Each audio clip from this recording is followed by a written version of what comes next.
Bapak, Ibu, saudari-saudara, dan anak-anak yang terkasih,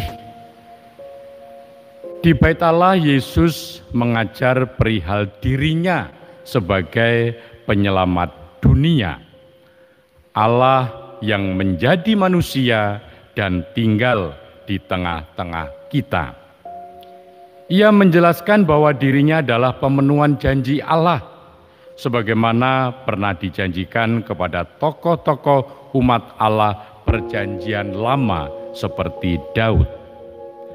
Para ahli Taurat mengatakan bahwa Yesus Mesias adalah anak Daud, sedangkan Daud sendiri dalam Roh Kudus mengatakan bahwa dia adalah tuannya.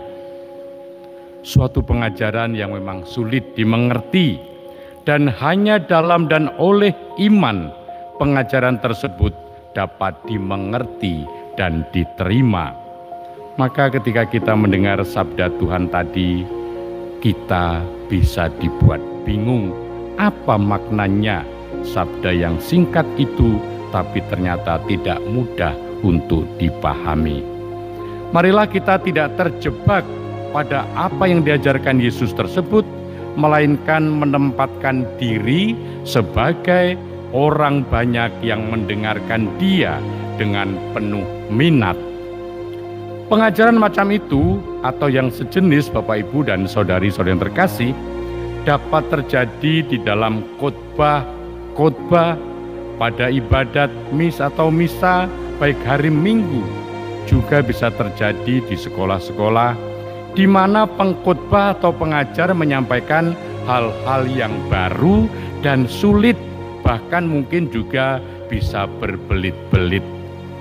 Sebagai pendengar, kita diharapkan mendengarkan dengan penuh minat dan yang penting juga rendah hati. Tanpa minat dan rendah hati, semua yang berbunyi di depan kita, khotbah, renungan, pidato, itu akan hilang tanpa bekas. Tapi kalau dengan minat, rendah hati, walaupun mungkin sulit, lama orang akan mencoba memahami. Bapak, Ibu, dan saudari-saudara serta anak-anak yang terkasih, jika kita dengan penuh minat dan rendah hati mendengarkan, maka kita percaya bahwa kita dapat mengerti dan menerima aneka pengajaran baru yang mungkin juga sulit. Marilah kita perdalam dan kembangkan keutamaan mendengarkan dalam hidup kita sehari-hari. Karena di zaman ini banyak orang yang sulit untuk mendengarkan. Mungkin mendengar, tapi mendengarkan sangat sulit, dan lebih banyak orang yang justru berbicara. Ingat dan hayati bahwa indera pendengaran adalah indera yang pertama kali berfungsi dalam diri kita. Sejak masih di dalam rahim ibu, sebagai bayi, kita sudah dapat mendengarkan. Maka kalau ada keluarga ketika ibu mengandung, hidupnya penuh pertengkaran antara suami istri, itu juga akan tampak dari anak-anaknya.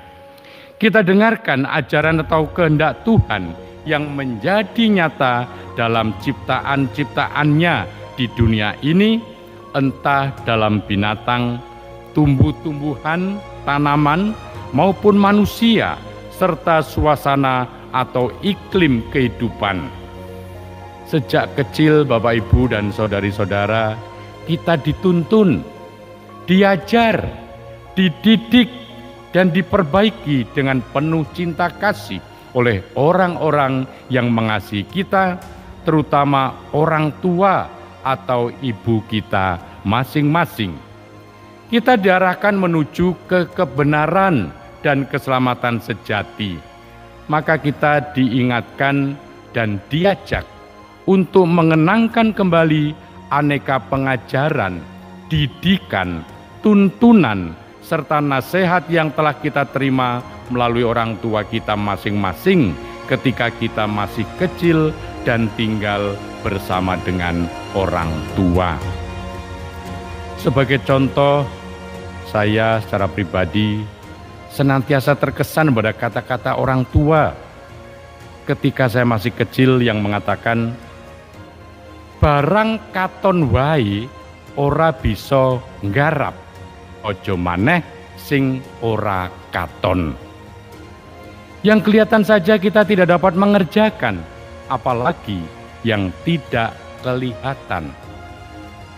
Di balik kata-kata tersebut, Bapak Ibu, saudari-saudara dan anak-anak yang terkasih, tersirat ajakan atau nasihat agar kita bekerja keras dan sungguh-sungguh dalam mengerjakan apapun yang dibebankan kepada kita atau dipercayakan kepada kita. Pasti kita masing-masing memiliki pengalaman yang sangat mengena, entah berupa perilaku atau kata-kata dari orang tua masing-masing. Maka mari kita ingat-ingat, kita kenangkan apa yang pernah orang tua katakan kepada kita. Bapak Ibu, saudari-saudara dan anak-anak yang terkasih, sebagai orang beriman atau beragama, kiranya masing-masing dari kita juga terkesan pada salah satu ayat atau perikop dari kitab suci sebagaimana terjadi dan diayati oleh para santo atau santa, entah itu dalam satu perikop, dalam satu ayat, maka cecaplah ayat atau perikop yang mengesan tersebut. Kita mungkin juga terkesan pada tokoh-tokoh hidup bermasyarakat, berbangsa, dan bernegara seperti para pahlawan. Baiklah kita kenangkan apa yang mengesan dari mereka, bahkan mungkin tokoh-tokoh yang masih hidup.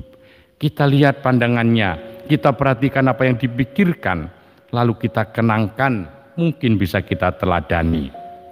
Kutipan surat Paulus kepada Timotius dalam bacaan pertama tadi juga mengingatkan kita semua pentingnya sering membaca dan merenungkan apa yang tertulis di dalam kitab suci.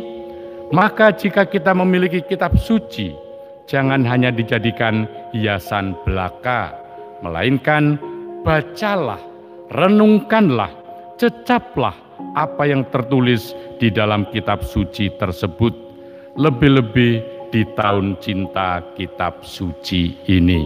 Maka marilah kita mohon kepada Tuhan supaya kita semakin rendah hati, semakin berminat membaca kitab suci. Kita juga mohon pertolongan Bunda Maria supaya kita pun dengan tekun beriman seperti Dia. Bapa yang penuh kasih, kami bersyukur atas sabda-Mu pada hari ini. Engkau mengingatkan kami supaya kami semakin terbuka, rendah hati, dan mempunyai minat untuk membaca sabda-Mu, supaya kami mampu memahami apa yang Engkau katakan, apa yang Engkau kehendaki, dan apa yang Engkau lakukan, sehingga dapat kami terapkan dalam kehidupan kami sehari-hari, sehingga hidup kami semakin layak untuk memuji Engkau dan juga melakukan kebaikan untuk sesama. Kemuliaan kepada Bapa dan Putra dan Roh Kudus, seperti pada permulaan, sekarang, selalu, dan sepanjang segala abad.